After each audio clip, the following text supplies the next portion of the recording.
What's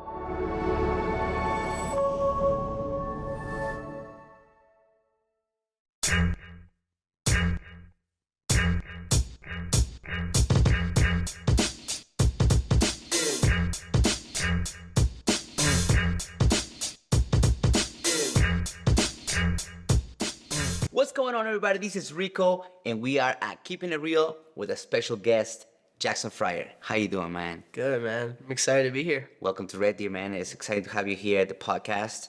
You're a young influencer, a dancer, incredible human being. Thanks. You're originally from Nanaimo, right? Yeah. Grew up in Nanaimo. Mm-hmm. And right now you're just doing the art of dance, right? Yeah. So that's all you do for now. Yeah. Tell us a little bit about your experience. How did you get into dance? Yeah. I grew up in Nanaimo and America's Best Dance Crew. I think you'd probably know that show. Of course. Way back.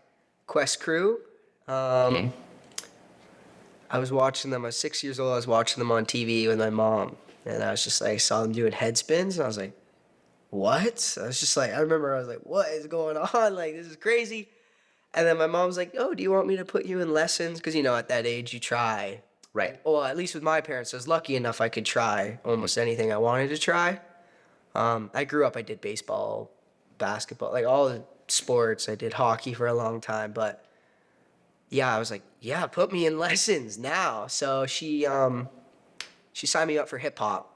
That is so. Not b-boy. But I did get into break, I think, my second year dancing. But my first year, you know. Your first year at dance is a lot of like, okay, stop moving, boys. Listen. Yeah. Listen up. Listen. So I just liked it, yeah, and I just haven't stopped. Yeah. That's incredible, man. And seeing your success with your partner, Funkonometry, and I know you also represent Heavy Hitters from Nanaimo. How was that experience when you guys first went viral? How was that experience for you guys? Yeah, that story is pretty big, long story, but to sum it up, I think our first big thing was World of Dance, the TV show, J-Lo's competition show. That was like the first thing where we kind of experienced a little bit of, not viral, but like a little bit of like, oh, like, what is this world? Entertainment, dance. Like, Right. Before that, we were just students, right? Competing locally. I think the farthest we went was Vancouver, and then yeah, we just ended up getting scouted for the show. But yeah, after that, we just decided to take it like to the internet, I guess. Take it serious. Like, Instagram, just kept posting. No, definitely not serious yet. I was too young. Yeah? I was like 16, still is kind of, it was fun. Yeah. I don't even know if I take it serious now. Like, I'm still just having fun. You have fun with it. It's good though. Yeah, and then we just posted, and then we posted one video to the tune like Staying Alive by the Bee Gees, like Right. that track. And there was like a little toggle on Instagram where it's like post to Facebook, and we're like, okay, I didn't even know I had a Facebook. Like, we were just like, sure. So we clicked it, and then about a month later, like, I think it was my mom was like, you guys know that's at 20 million views? We're like, wait, what? 20 million? So yeah, we checked, and I think we had like 100,000 followers. We're like, what happened? So That's crazy. from there, we're Just overnight. yeah, I don't know if it was overnight. I feel like it was maybe, like a month later. Yeah, nobody checked Facebook. So Yeah. it was that one little button that just did it all. Yeah. That's crazy. That's how it goes sometimes, man. And you were some of the shows like you mentioned, America's Got Talent and also Canada's Got Talent. Yeah. So both AGT and CGT came from like our videos. So our videos, I think most of the time the producers saw us online and then casted us to be on the show. But yeah, man, those shows are incredible. So how was it when you got the call? You got the call? Was it an email? So for AGT is an email. Yeah. And at this time, we're kind of getting more and more emails, more and more inquiries about like job opportunities. So we got this email, and it was just like, oh, America's Got Talent. We're like, yeah, this is fake, whatever. Like, we did not think it was real, man. We were like, yeah, whatever. Like, that's just ridiculous. And then, yeah, John is one of the producers. And we're like, okay. So we just emailed back. We're like, oh, sounds good. Yeah. Like, and then like we Googled his name. We're like, oh my God, like this guy's real. legit. Yeah. And we're like, oh my God. I just remember, yeah, we were freaking out. Like, I took videos on my phone. I think, yeah, it was in 2021. In like August, we found out. And I was right after I graduated. and me and my buddy were just like totally flipping out. It felt good because I was actually going to go into engineering. Okay. I really enjoy school. I'm like Okay. really love the sciences and the math, but the video kind of popped off and we were like, okay. I was like, sure, I'm going to defer for a year. So I think I deferred multiple universities, UBC, U of T. And I was just like, okay, I'm going to dance for a year. And then like 2 months later, we got scouted. I was like, oh my God, I'm so glad I just stuck with it and didn't go to school yet. So yeah. That is great, man. That's a great story. Yeah. And continue. You're doing a lot of things all over the world. Where's your next stop? Yeah, I think for now I'm just performing a lot of places. I'm kind of doing your thing. Are you going to Miami? Yeah, I'm going to Miami for about a month, doing the Miami State Fair, doing some NASCAR in Texas, performing in Texas, yeah. But yeah, just lots of performing, lots of teaching right now. That is great. And then yeah, the movie. Yes, man. That we're doing. It's a blessing the having you movie here. that you're producing, I guess, right? You're the producer, Absolutely. writer, one of the directors. So yeah, we got to film a little bit then. I don't know how much we can talk about that, but Yeah, I mean, Yeah, definitely you can share. it was pretty crazy. Well, I've been here in Red Deer. We did the acting first, and just being on set. It was a super dope crew, super dope cast. It was fun. I got to play you. Yes. I feel like we got the same hip hop, Hip-hop vibe. aura vibe. Yeah, so like I kind of understood. I was like, okay. Definitely, it took me a while to find somebody that I wanted to play myself for it's my life Yeah. story. So it's like I want to make sure that it's the right person, and of course I know you through Mega Man. I saw you in Nanaimo a few years ago. Yeah. I'm like, Team Jackson, and I've been studying you, watching Oh, wicked. studying you, and I'm like, yeah, he's got to be the one, no doubt. So Yeah. it's a blessing that we can come Yeah. together and actually be start with the project, which is really great here in Red Yeah, I Deer. remember you called me when I was in Fresno. I was in Fresno doing the Fresno Fair. And AJ's like, man, you got to call Rico. I was like, okay. So then we set up a call or something. And I was like, man, a acting gig as a dancer, like because you're a dancer and there's dance. I was like, that's like a dream, you know what I mean? That's the best. So I didn't, prior to that, I did a lot more acting when I was in my teenagers and when I was like 12, I did like more theater acting, not so much Okay. film. Yeah. But my sister went to like acting school and stuff, so she kind of helped me with the lines. That is great. Yeah, I just practiced. You a were great, lot. man. You're great. Thanks. And you're coachable. You're the person that has that. Is so cool. They work with you because you ask the questions. Hey, is this good? Is it going in the right direction? Which is really awesome and easy to work with. But yeah, we definitely have that same kind of background. Hip hop culture. You grew up with amazing teachers like AJ Mega Man. Yeah. Come on. Like, yeah, I got it. We give them a lot of props. A lot of like my foundation in popping, funk, animation is comes from him. I also give a lot of props to my teacher Eric Malapad. Right. He's kind of more like OG Vancouver. Yeah. He taught me like hip hop. I think he was my second teacher ever. My first teacher was actually my boss now, which is cool. Her name's Sarah. She was my first teacher. Oh, but cool. I know Sarah. Yeah, Sarah. So I give a lot of my props to AJ and Eric. But there's definitely teachers in between there like Mark, Carlo, Yeah. Joe. Like there's so many bonus that have influenced in different ways, like Mark character wise and Carlo like creative wise. But I'd say foundation wise. And it's incredible now seeing you here coming into our community in Red Deer and teaching the kids. Teaching my community Yeah, and, that was and fun. seeing you, you know what I mean? Seeing you Yeah. putting all that knowledge through and all that stuff. I mean, we all know that hip hop is more than just, rap or what other people think. Yeah. They have so many elements like graffiti art. We have elements like DJing, MCing, Yeah. knowledge, street fashion, entrepreneurialism. We have beatboxing, you can name it. Hip hop is a very rich culture.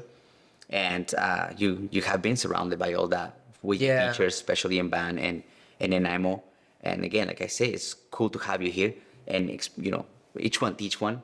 Spreading your love with what you've learned. Super fun. Such a young age, really, too. You're 21 only, right? Yeah. Gonna be 22 this year, so. That's incredible, man. Yeah, the art of hip hop culture, man, is powerful. It's powerful what it's done to a lot of people like myself, that got me out of trouble at a young age. Yeah. Just in like yourself, like you grew up a little bit differently than me, but Yeah. But what is taking you now Yeah, You're yeah, traveling the world at such a young I think age. I think, yeah, definitely different stories, but I think we relied on it in similar ways. Like, I'd say a lot of my confidence and like just like being okay with being myself has come through dance. Like, just always being Absolutely. able to be in the studio and just like freestyle, like, that's the best feeling in the world. Just totally being able to rely on. I don't even know how I would act if I was not a dancer. Like, I don't even know. Like, it would be weird. I know, and I think that's something that is so powerful with hip hop. That it just it's something about it that just Yeah. gives you the confidence. You know, I have so many kids here coming in and really shy. You know, they go through a lot of struggles in school. Yeah. They're always in trouble in school, and they come here and just like they switch. You know, within months, they're like, and parents are like, "What do you do to the kids?" know. I'm like, "I just teach them how to dance. Like, I didn't do anything." That's funny. And Yeah. it's such a cool feeling because It I is, know how it yeah. feels. Yeah. I know how it feels that people putting you down at a young age and maybe not believing in you. Yeah. And then, just making sure that, you have an outlet, and hip hop is it for us, like, Yeah. it's incredible, man, how it has changed our lives. Yeah, a lot hip of hop. people's lives. Totally. Changed my life forever. It's changed my life up until this point for 22 years, 21 years. So it's like, it's a long time to me. You know what I mean? My whole life. Of course, So. man. Who inspires you? Who is inspired? Who inspired you? Yeah, that's kind of, sometimes it's a difficult question, but I like to say like just my family. I'd say when I was younger, my sister, she was always better than me. And I was like, sister, better than me. And she danced like less hip hop years than me. I was like, why is she in all these older crews? I'm like, what the heck? So she's inspiring, and like my family's so supportive. So without them, like I don't even know if I would be as inspired as I am. Like no, whatever goal I have, they're behind me 100%, which really helped, That is especially when I was younger. But yeah, I'd say just dope dancers, man. Like when I see a dope round on Reels, like or TikTok, I'm like that right there. I want to get up and do a round. That is sweet. But yeah, I'd say just kind of just depends. That's amazing. Yeah. How do people in Canada or all over the world can hire Funkonometry to come and perform for them? I mean, I see Yeah. you perform at the Canucks. Oh yeah, the Canucks is Vancouver sick. is so fresh. I love the Nucks. Yeah. It's awesome. Yeah, it's super fun. Right now the best way is just there's two ways, but the best way is just funkonometry.com.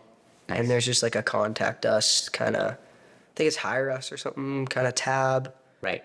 And then it goes to like our email, which is contact@funkonometry.com. It's good. And then, yeah, whatever comes in, we do our best to deal with it and figure out what we can make, what we can't make. Right. And then, yeah. We see some of your sets that are probably, some of them are like 15 minutes long or 15. Oh, yeah, man. Sometimes, yeah. We've learned how to kind of navigate through the entertainment industry. So a lot of people who hire us, they're like, when you tell them we can only dance for 3 minutes, they're like, well, we're not going to hire you for 3 minutes, right? They got a bunch of people they got to entertain. So we've learned to have sets for 15 minutes straight just dancing. And now we can do 30-minute sets. So sometimes we'll do like 30-minute sets in one day, That's which amazing. like, includes a lesson or dancing with the audience. But yeah, I think we've done a 15-minute performance before. It's pretty sweaty, man. Like at the end, we're You're like, done. okay. Cause a duo, right? Like with a crew, Yeah. you can do like A lot more transitions. yeah, transitions off stage. You can pause, but like a Yeah. duo, 15 minutes, man. It's a lot. It's tough. I know. Yeah. 5 minutes is a lot. Yeah. You know? It's incredible, man. I love you sharing the story with us.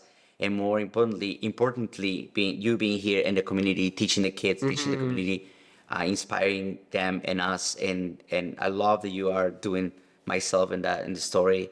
And Yeah. I can't wait to continue working with you, man. Yeah. It's awesome. I like I've been to two studios now here in Alberta, and I feel like you guys are really good at keeping like things authentic, street dance. Thank you. And a lot of my teachers, Mega Man especially, have really put that in my brain since a young age to keep it authentic and try to be raw and not turn it into this industry or commercial. So, I mean, my job's pretty commercial, but Yeah. at the end of the day, I still want to battle. I still want to battle. I want to talk hip hop. Yes. Yeah, so I think it's really cool what you're doing here at the studio. Thank you so much. I think it's Appreciate it. I like what Dave was saying. He was saying the kids here can dance. Yeah. They're not just dancers who go on stage and do 1 minute No. piece. They can dance. You put on music, they can dance. Like yesterday in class. Individually. Yeah, exactly. Yesterday in class, I was like, "Hey, freestyle," and nobody was freaking out. Of So course. I mean, if you're paying for a dance class, I feel like they teach you how to dance, not how to follow a routine. True. In my opinion. very true. That's what I. And then especially in hip hop, if you can't freestyle in hip hop, then you are not hip hop. You're not hip hop. I'm sorry. I gotta I keep say it that real. all the time, man. Keep it real. So I say that. I tell my students that. I have a lot of students who, it's hard to get to freestyle, especially when you're in like the teenage years. You're going through insecurities. But I tell my students, I'm like, guys, if you can't freestyle hip hop, you're not hip hop. I know it's Like this competition stuff and choreographies, it's cool. street jazz. yeah, it is. It's cool. It's not you hip know. hop. Yeah, and I mean, I can go further with this topic, but as long as as long as we're doing, what we can to help preserve the culture, Exactly. and that's for me, that's enough. I don't need to put anybody down or anything Yeah. like that. So it's just having you here, having the OGs, everybody in this podcast. Yeah, I even, really just love. incredible. Yeah, I can't wait for that to drop, man. Absolutely, I saw that snippet. I was like, that's crazy. it's coming soon. That's it's coming crazy. very soon. Because Yeah. that one in the spring. with Stretch blew up. There was that one podcast, I forget. Somebody just did it and like it totally went viral. Yeah. I saw yours. I was like, oh my God, another? I was like, Yeah, that's but I got crazy. Stretch and Wiggles. I know. Like, that doesn't happen. Like, That that's doesn't- crazy. That doesn't happen. I'm going to watch that for sure. Like, yeah. Absolutely. Man, with the art of hip hop, we have one of the youngest, more influential dancers in here in Canada, all over Canada. The art of hip hop. Hip hop is an art form where it's combined by different elements of hip hop. And of course, we got Jacksun Fryer here, very special guest. So good to have you here, man. And now we're going to move on into a graffiti art with the one and only YNot, Come on. all the way from New York City. Crazy. Thank you so much for Yeah, being here, thanks, man. Rico. I appreciate Appreciate you it, man. so much. Thanks. Peace. All right. Okay. Welcome to Keeping It Real. I have a very special guest here with us today. This is YNot, everybody. What's going on? How you doing, man? I'm good, man. Thanks for having me. Welcome to Keeping It Real. It's exciting. This is our second episode, and I'm really blessed to have you here. So, starting off, like, can you tell us a little bit about yourself? Sure. Yeah. B-boy, artist, musician. Really started getting into everything at a young age, I'd say. Was into like all kinds of art as a youngster. Comic books, I think, were like my first interest in art. Jazz music was like my first introduction to music. I always have to mention like anything visual art with music because for me they went hand in hand, right? I was always drawing with music playing, Right. or if I heard music, it would make me want to draw. So there was always like that connection there. And then dance was kind of like the last thing for me, to be honest. Like I never thought about moving my body in any type of way until I saw like tap. I didn't learn how to tap, but I saw tap and I was Okay. like, that's dope, Actually, the movie Tap, you ever see that movie? Yeah. And they have the challenge scene. Yes. Man, that was it for me. After I saw that, I was like, I want to dance. That's what inspired us. How old are you that? Oh, man, 13, 14 years old. That's awesome. Yeah. But yeah, just intrigued by anything that involved expression. For Art. sure. And Yeah. where did the name YNot came from? Tony. Tony backwards. Tony backwards. Okay. Okay. So I used to write, I used to try to figure out what my Yeah. name was going to be. So I would write my name, I would write Yeah. Tony often. And then I wrote it up and down one time, right? So if you go to like the subway in New York, they have the pillars, Yes. right? If you write across, it's small. But if you write your name up and down, you can write the letters bigger, right? Okay. So I was writing Tony, Tony, Tony like this, right? And I would write it just one after the other. And I messed up one time. So I wrote TONYNOT by mistake. And I stopped. I was like, yo, That's fire. that's crazy. That's cool. And That's then cool. I had Thanks. that as like an alternate name for a long time until I decided to just make it my name, So that was your tag. Yeah, Tony. I just wrote Tony. Tony. Yeah, and then it turned into YNot eventually. Yeah. That's really cool. That's really cool. When do you like started to really get into graffiti art and just art in general with when it comes down to writing and Graffiti was something that kind of came like a little bit later, I would say. Like my first art would have been comic books. okay. You know, so I was drawing comics, any comics that I seen that my uncles had that were old like Marvel comics. Then I got into comics like Spawn. Spawn was my favorite comic growing up, so I was drawing that. Graffiti was all around me though. Like it was everywhere. Yeah. Like I grew up in New Jersey, you know, I traveled to New York pretty often. You just saw it everywhere. So I was already curious about stuff like that. Most of the kids in my school wrote.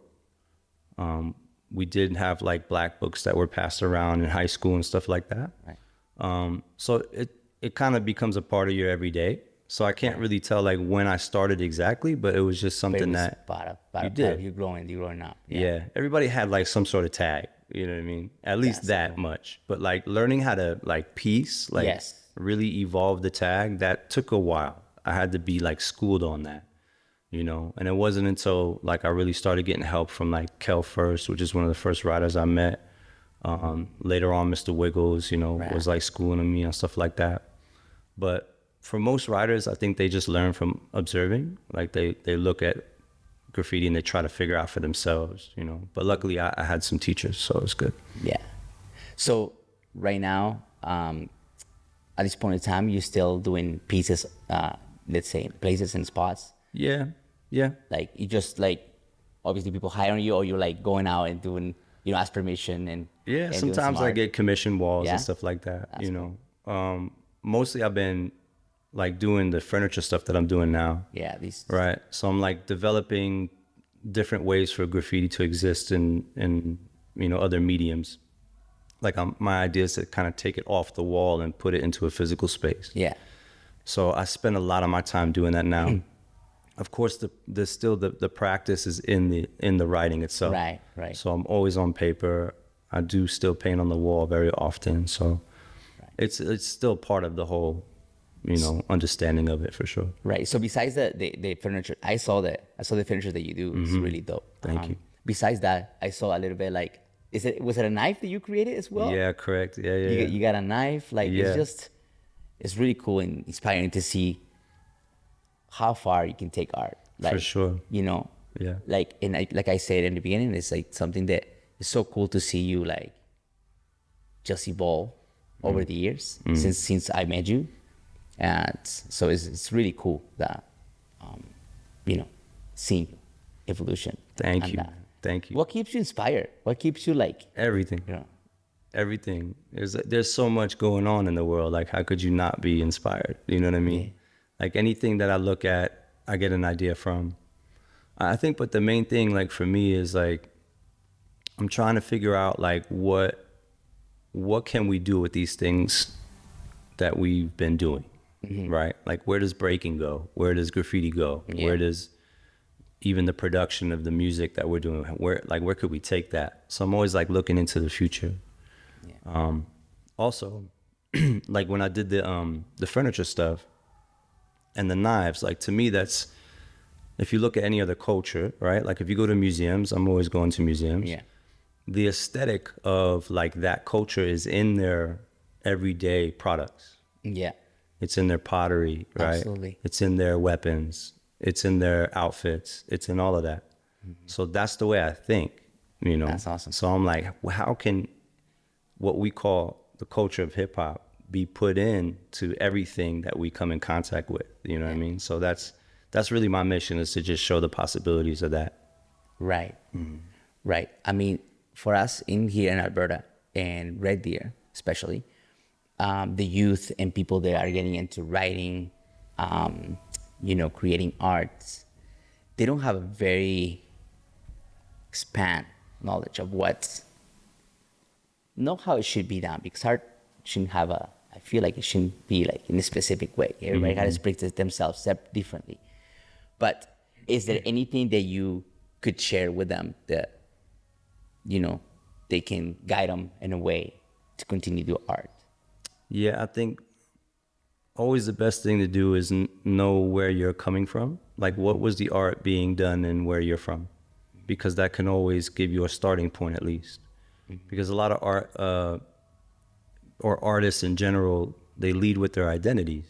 You know, your identity is important. You put yourself into the things that you make. So who are you, right? Where do you come from?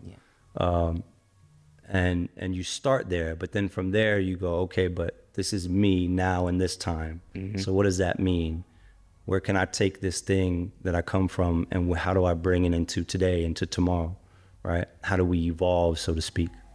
But you got to look back. You got to understand history. I think a lot of youth now, maybe they feel like they're a little tired of that. They're, you know, people telling them like, oh, you should learn this, you should learn that. And maybe they're like, I don't want to do that, you know, but I would try to still encourage them to look back a little bit, you know what I'm saying? Because there's a lot of information in that. Absolutely. You know, it's interesting you said I had a couple of students coming in taking a class, and one of the girls is very shy, but she had this book, and she was like creating art. And her art was phenomenal, and I'm like, wow, that art is so cool.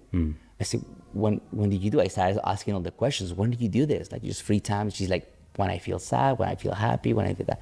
And I said, you know, a lot of people make a living out of this. Like, I'm not saying you should, but I'm just saying, did you ever think of that? She's like, no, I don't think you can make money out of this. And I say, I'm not that good. Of course, her being young, you know, not really knowing that, then you could. But do you want to share something with the community and see, like, just say how far you've come with your art, not just in writing, but in music? You're an artist. Your definition of an artist is you're a dancer, you make music, you're right. It's probably something else that I don't know you do. But if you want to share something with them, that would be awesome. It's all connected. That's what I'd like to share. So if you do one medium, you can take that same information and put it into something else. So I consider like artists to be multi, right? We're not just kind of these one trick ponies, so to speak, right? So if I'm good at one thing, doesn't mean I can't be good in so many other things, right? Because the information is the same. You just kind of take that frequency and you put it into something else. And I think at that point, you just have to learn the craft itself, you know? But there's like, and that's why I also maybe stay inspired, is because when you learn something new, right? For some people that could be daunting, because it's like you have to start from scratch. So it's like, all right, let's say I dance, but now I want to do some visual art. I have to learn the computer program that I'm using, or if it involves some kind of craftsmanship, I got to learn the tools. And that may seem like really like, man, I'm a beginner again. Yeah. Right. But absolutely. But you should look at that as like, I'm a beginner again. That's what keeps you inspired. Because if you reach a certain like level, how much further can you go now, right? Right. So you have to put yourself back there again, in order to keep going, in order to stay inspired. So like, find something new to put that energy from what you're known for into something else. Yeah. And that's just, it's just something I think that's awesome. I'd like to put forward. That's good. That's good. A lot of us know and was really graffiti born in Philly. What do you know about that background? In terms of history and stuff, you know, me not being born at that time, I really can't say. The narrative is that most people consider cornbread as the first, right? Judging by dates. But then there are some people in New York that say different, you know, that you have people like Taki 183 who was already also doing that. Yeah, I can only share what I've heard. You know, I would never give my opinion on what I think it is because I wasn't there. So I don't really know. As someone who teaches, it's my due diligence that I have to know all the narratives. Also because like movements, they could start with one person, but a lot of times they start with multiple people. And there's usually a lot of perspectives that are being seen at one time. So it's like, I'm more into like honoring all of it and telling as many stories as I know, because I think that's important, you know, and not just kind of putting it all on one particular person sometimes. Right. But yeah, I was born in New Jersey. I moved to Philly in '99. Okay. I met Cornbread. I sat down with him and talked to him. I see newspaper clippings that he kept and he's had, and his story is very real. It's awesome. It's very inspiring.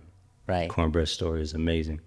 So I see one time I saw this clip of yourself and Mr. Wiggles Yeah. doing a piece together. Yeah. And he's like back and forth with you. Come on, hurry up, keep going. Do you know what I'm talking about? That's classic. Yeah. So yeah. how does it feel to be with like one of the greatest? I mean, Mr. Wiggles, Crazy. it's a phenomenal artist. Like he does everything as well. So, but Yeah. when it comes down to graffiti, how do you feel like being side by side with him doing graffiti? What's the experience like? Did he guide you step by step, or he just let you do it? Well, at that point, I was on my own. He was teaching me years prior to that, but we were both in Taiwan at that time, and the promoter was like, "We want to get a couple pieces from y'all." Mm-hmm. So we painted side by side that day the day before the event. We did that, and I was a little bit nervous. I ain't gonna lie. That's Mr. Wiggles, right? Yeah. He's been like my mentor, but then also like my dance partner throughout this thing for many years. Like we're super tight. And in that moment, it's like my boy was there with his camera and we're playing music. I just started dancing, and Wiggles was like, "Man, you better get back on the wall and start painting," because the way Wiggles paints, like he wants that adrenaline rush, right? Right. He doesn't like to sit there and spend time working on a piece. Right. He wants to paint like he's in the yard, like he's gonna paint and he's out, So he was already done with his filling. I ain't finished my outline yet, and I'm over here breaking. So it was a funny moment. That is awesome. I laughed at that. It's so cool to see him. Like, Yeah. so great. Do you ever paint in a train in New York? Nah, no chains. I gotta give respect to like real graffiti bombers, man. Right. And I feel like I missed the greatest era of graph, which was like painting on the trains, the subway stations, like Right, that right. period, Right. After that period, I'm like, oh, we're all just regular painters, like that was definitely the graffiti time, I think, to be a writer. Yeah. Yeah. I try to teach again what I heard, what I know to our community, to the children. And a lot of them are very intrigued, very interested in graffiti and tagging and all that. I try to explain to them that it's an illegal thing to do. Right. Right? Like the consequences that comes behind, like if they get caught doing a tag or just bombing, whatever. Right.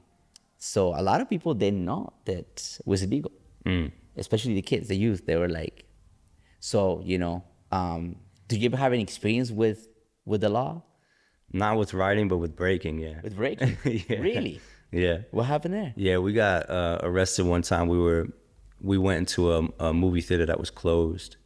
It was like after, I think, 2 a.m, and we were like looking for a place to practice. And we just the door was kind of unlocked, so we got in, but then we were in the like lobby of the movie theater dancing, and the cops pulled up on us. And of course it looked crazy because we're like in a circle. Maybe they thought a fight was going on, so they came in like real aggressive.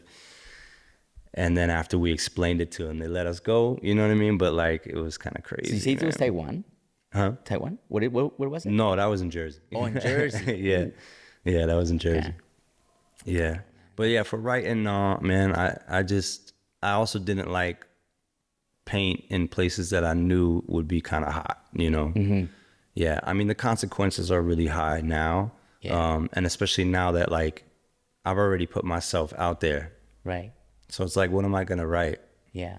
Another name, like under another moniker, which I guess I could do that, but I really don't have the time for that now. So it's like, I'm just going to use it in different ways at this point. That is great. That is great. Man, it's so cool to hear you like telling your stories and where you come from and all of that. Thank you. Again, I really appreciate your time to be here. Do you have anything else to share with us? Yeah, actually, you can check out the Oxford Handbook of Hip Hop Studies that just came out last year. Cool. I have a chapter in there that's kind of speaking about the relationship between writing and breaking.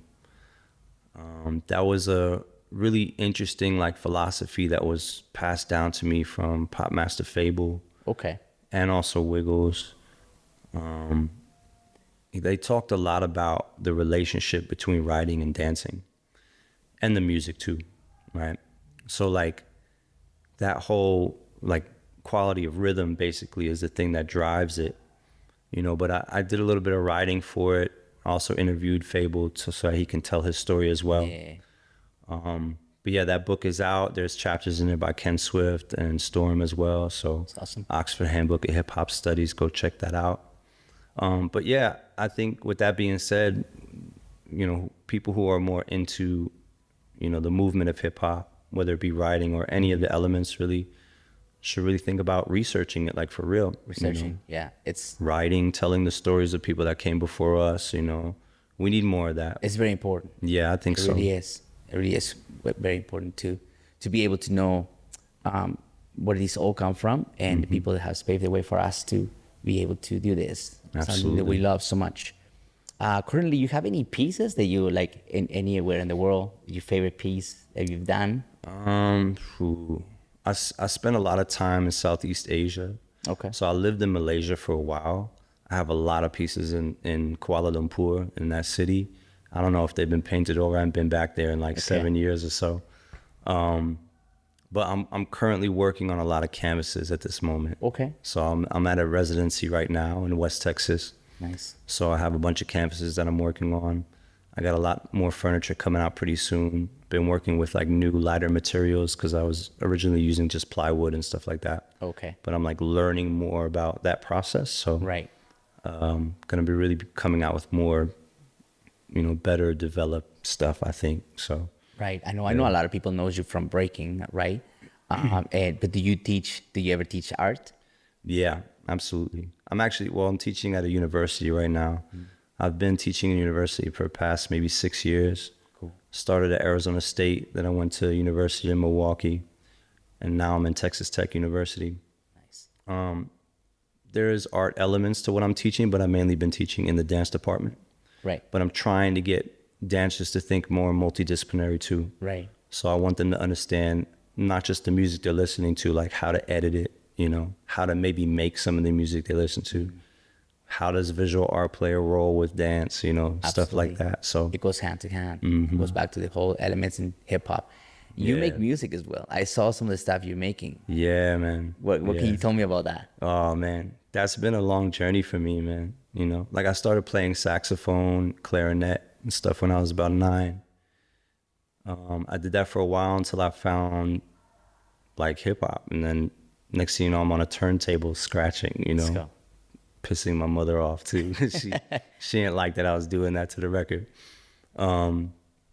So okay, now I'm finding hip hop. Then I started doing these like loop edits on 2 cassette tapes, doing stuff like that, what they call pause tapes.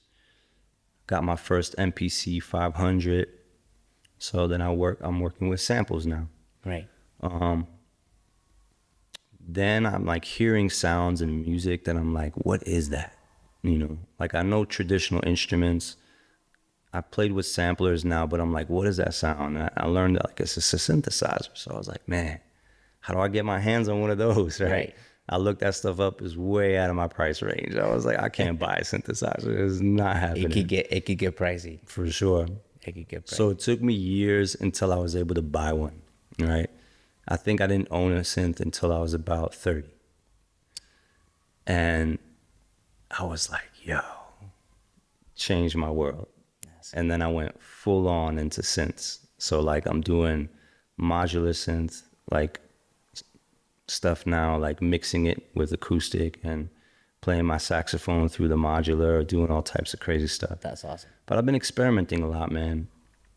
Like really just looking for a sound, I think. Like Right. looking for like what sounds like what I heard growing up, but what would that sound like today, if that makes sense? Yeah. Yeah. That's really cool. Yeah. Really, really cool. I like everybody to check out your stuff, all your art, your dance. You're a phenomenal dancer. Thank you. So I would like everybody to check that out. Where's the handles you have?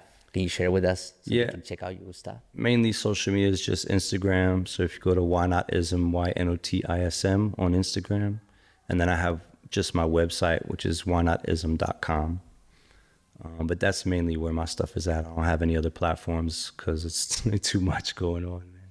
So thank you so much for that. But do you, if anybody from our community would like to connect with you, Oh yeah, can they do that through Instagram? 100%. If they want to learn about art, graffiti. Absolutely. Yeah. I never turn down any of that kind of stuff, man. I try to be on top of as many messages as possible. So Yeah, it's true. You're one of the few. I do what I can. You're one of the few. I Which try is my really best, cool. man, because I know it's difficult to, and I'm just, a person. So it's like, I have things going on. Absolutely. But I do try to stay on top of all my messages. But yeah, definitely feel free to message me if you have any questions, That is great, man. Appreciate you, Wyatt, so Yeah, much, man, thanks, for being man. here. Thanks for having me. Second podcast, and then this, of course, is Graffiti Express Yourself. Dope. Graffiti to express yourself, to be correct. So thank you so much, man, Of course. for coming. Thank you. All right. Peace.